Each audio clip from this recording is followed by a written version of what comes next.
ओम नमो भगवते वासुदेवाय। आप सभी का दिन शुभ हो। उम्मीद है आपने इससे पहले का अध्याय सुना होगा, जिसमें आपने जाना था जब मेधावी मुनि की मृत्यु हो गई तब उनकी कन्या बहुत ही शोक कर रही थी। ऐसे में कुछ समय बाद उनके आश्रम में दुर्वासा ऋषि पहुँचे। उन्हें देखकर मेधावी मुनि की कन्या उनसे कहने लगी, हेतापूर्ण थे, मेरे दुख को आप शीघ्र दूर कीजिए। मेरे साथ विवाह करने के लिए कोई भी तैयार नहीं होता, और इस समय अगर मेरा विवाह नहीं हुआ तो मैं शुद्ध हो जाऊंगी। इस प्रकार की व्यथा उस कन्या ने दुर्वासा ऋषि के सामने व्यक्त की, और फिर दुर्वासा ऋषि ने उस कन्या की बात सुनकर जो कुछ भी कहा उसका वृत्तांत आप सब सुनिए। इतना वृत्तांत सुनकर देव ऋषि नारद जी ने नारायण से कहा, हे तपोर्ण थे परम क्रोधी दुर्वासा मुनि ने विचार करके उस कन्या से क्या उपदेश दिया, तो आप मुझसे वही कहिए। श्री सूत जी बोले,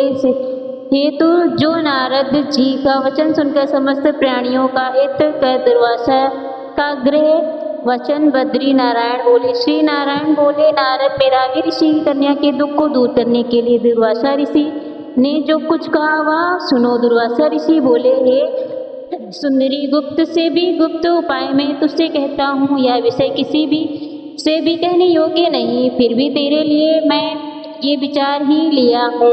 अब विस्तार पूर्वक सुनो। तुझे संक्षेप में कहता हूँ। सुबह गए इस मास में तीसरा मास जो आएगा वह पुरुषोत्तम मास है। इस मास में तीर्थ में स्नान कर मनुष्य भ्रूण हत्या से मुक्त हो जाता है। वेदोरक्त साधन और जो परम पद प्रधान के साधन है वह भी इस मास की साल्विक काल के बराबर नहीं है। 12,000 वर्ष गंगा स्नान करने से जो फल मिलता है, और सेहत गुरु में गोदावरी पर एक बार स्नान करने से जो फल मिलता है, सुंदरी, वही फल पुरुषोत्तम मास में किसी भी तीर्थ पर एक बार स्नान करने मात्र से मिल जाता है। और नाम से ही यह भगवान का स्मारक है। इस मास में पुरुषोत्तम मास भगवान की सेवा करने से सभी मनोकामनाएं सिद्ध होती हैं। इसलिए इस पुरुषोत्तम मास का तो शीघ्र ही व्रत कर। पुरुषोत्तम मास भगवान की तरह प्रसन्नता पूर्वक मैंने भी इस मास की सेवा की। एक समय क्रोध में मैंने अम्बरीश राजा को भस्म करने के लिए अर्थ कृतज्ञ बेची थी। सोहे बल से तब हरि ने जलता हुआ सुदर्शन चक्र मुझको ही भस्म करने के लिए इस तरह समय मेरे पास भेज दिया। तब पुरुषोत्तम मास के प्रभाव से ही वह चक्र गया है। सुंदरी, वह चक्र त्रिलोकी को भस्म करने का समर्थ रखने वाला जब मेरे पास आकर खाली चला गया तब मुझे बड़ा विषय हुआ। इसलिए ही सुबह गए तो श्री पुरुषोत्तम मास का व्रत कर इस प्रकार मुनि की कन्या को कहकर दुर्वासा ऋषि ने विराम लिया। श्री कृष्ण बोले, राजन, दुर्वासा का वचन सुनकर भावों की प्रबलता के कारण असूया से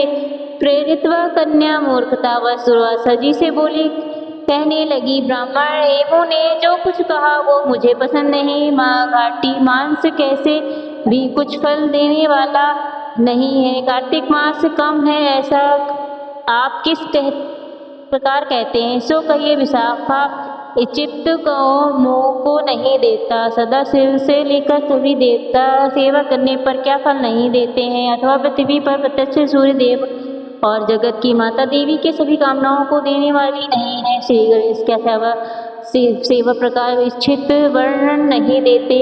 व्याप्ति पात आदि लोगों को और सर्व आदि देवताओं को भी सबको उल्लंघन करके पुरुषोत्तम मास की प्रशंसा करते।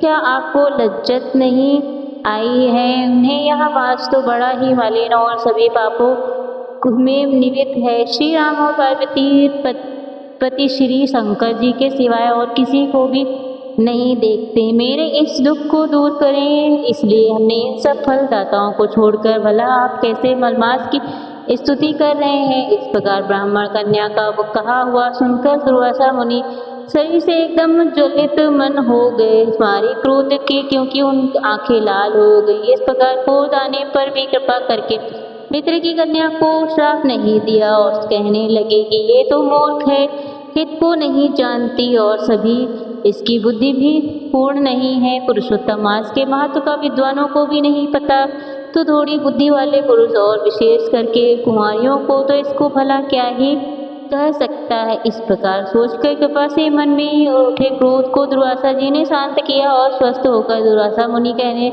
लगे, अव्वल सन्यासी बोले, मित्र पुत्री, तेरे ऊपर मेरा कुछ भी क्रोध नहीं, इसलिए निर्भाग्य तेरे मन में और कुछ भविष्य कहता हूँ सुन। पुरुषोत्तम मास का जो तूने निरंतर किया उसका फल तुझे अवश्य मिलेगा, इस जन्म में मिले या फिर दूसरे जन्म में मिले। अब मैं तो ना नारायण के आश्रम में जाऊंगा, तेरा पिता मेरा मित्र था इसलिए मैंने तुझे श्राप नहीं दिया।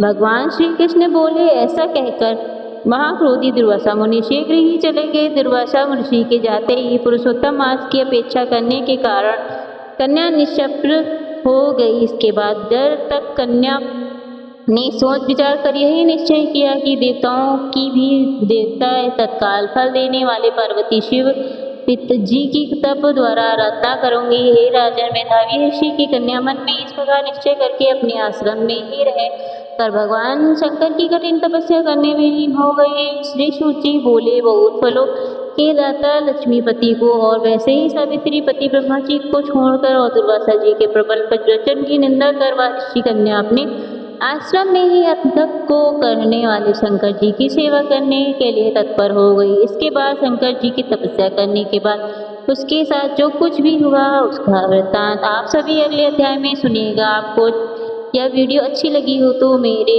चैनल को सब्सक्राइब और मेरे वीडियो को लाइक करना ना भूलिएगा। धन्यवाद।